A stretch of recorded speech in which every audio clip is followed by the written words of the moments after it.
What's up, guys? Iceman here. Welcome to the Diablo Research Institution. So is gaming dead? It almost seems to me, strangely enough, that it is heading in that direction. You know how it's so popular in modern times for guys and kids, etc., to instead of actually play the game, what it seems they prefer is watching someone else play it, be it from their phone, their computer, or whatever. Is that crazy? And it's interesting because when I was a little duck-billed platypus, I remember I enjoyed this. Watching someone else play a video game. And this is before YouTube. This is like 10 years before YouTube. A buddy of mine had a Super Nintendo. And then he got a PlayStation 1 for his birthday. I'd go over to his house. It seemed kind of complicated. And I don't really want to commit to actually learning how to play the game. I just wanted to watch. It was kind of fun, you know. This is your dog. You're watching him react to it. You're watching him learn and shit. There's just something about watching your dog have a good time that's kind of captivating. You guys know what I mean? Let me know in the comments if you've felt that before. But that's only one aspect of this. It's so organic and creative, the playing of a video game. There was something about it that was different from just watching a stagnant film or movie or TV show on screen. Like, it's already set from the beginning to the end. It's just a recording. So it's like, okay, this is the same shit. I could watch this again, and it's going to be the same shit. Watch it again and again. It's going to be the same damn thing until I memorize this whole thing. But when you're watching one of your dogs play a game, it's organic. I remember he was playing Crash Bandicoot. At the time, I thought it was cool. It's like, look at this guy. He's like a fox. He's like standing upright, doesn't have a shirt on. It's like a human hybrid werewolf sort of thing. Looks like a tough guy. I was like, look at him, how he can just go over here, go over there, all by my boy's control, you know? There was something organic about it. And I think there still is today. How many people are even buying video games? Do we just watch this shit online now?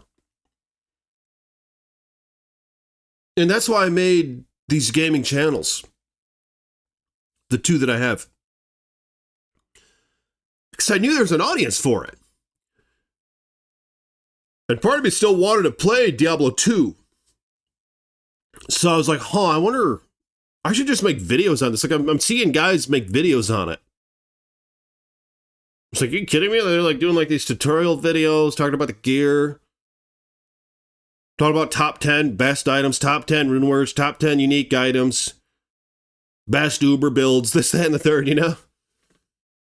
And it's like you just watch that stuff and there's just something enthralling about it. But I mean, I think people still are buying games today. But there's something happening, man.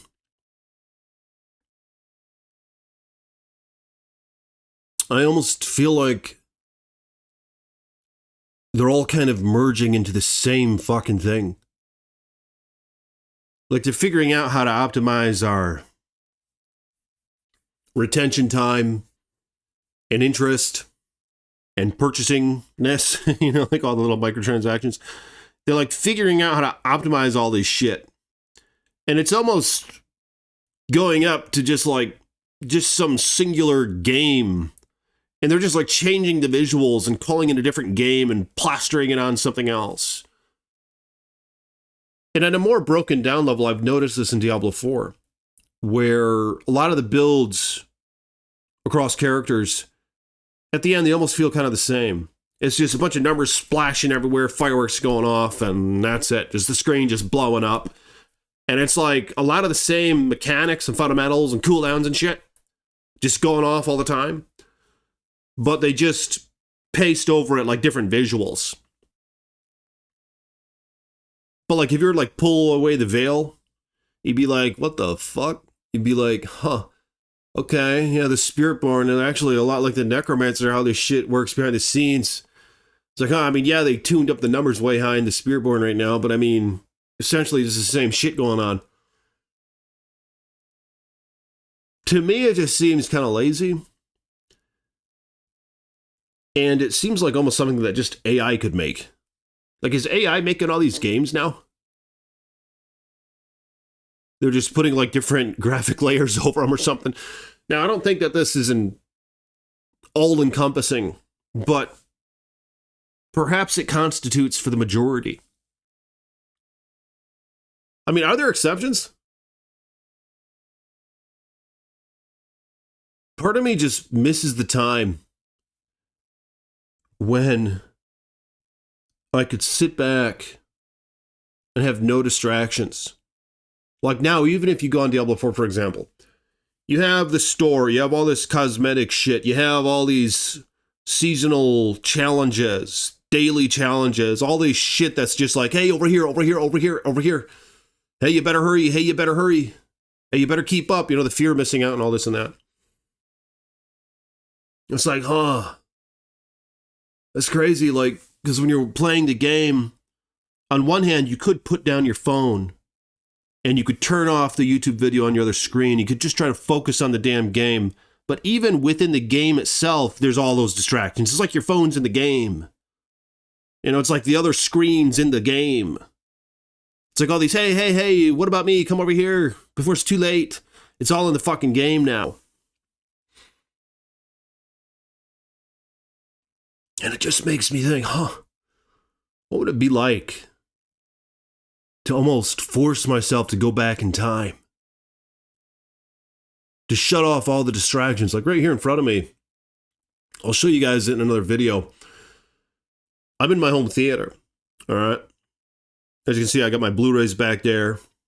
Some DVDs, but I'm trying to get a bunch of Blu-rays. I painted this freaking room red. Home theater aesthetic. With that being said, I have my gaming systems here as well. Like right now, I'm looking at my Nintendo Wii. That's right, a vintage-ass Wii. Even more vintage as I have a PS2 on top of the Xbox One that I like never play. And then aside from both, I have my Nintendo Switch. Maybe there's hope in that Switch. I have Breath of the Wild. I have Link's Awakening. I haven't beat either. I've played each for like 10 or 20 minutes. Because I think we're almost addicted to this world now. These constant dopamine chases. What happens if we try to unplug? You know, people talk about the Matrix and shit. What if this is what it is? It's like we're just willingly, gradually, slowly entering into it. By choice, every moment. It's not this sort of, yeah, you plug in right now, then you're fucked. It's rather a subtlety. A gradual descent into this trickery. And I wonder if a way to combat it is, you'd be like, what if I can go back in time?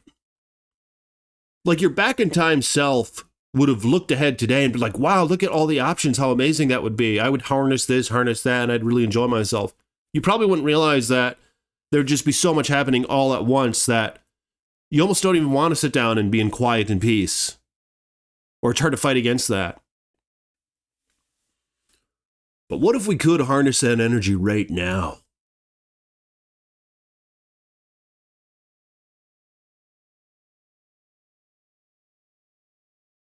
I have my Nintendo Wii.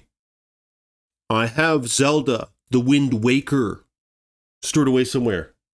Actually, I think it's over here on my other shelf, my gaming shelf. I've never beat The Wind Waker. I hear it's really good. Imagine entering that world where you don't have all the online pop-ups and shit, always connected shit. The hey over here, hey over there, hey purchase this, hey purchase that. Hey, what are your friends doing? What if you could just shut it all out, man? I think I might try that. I know some of you have said that Elden Ring is a great game. I just can't really get into it.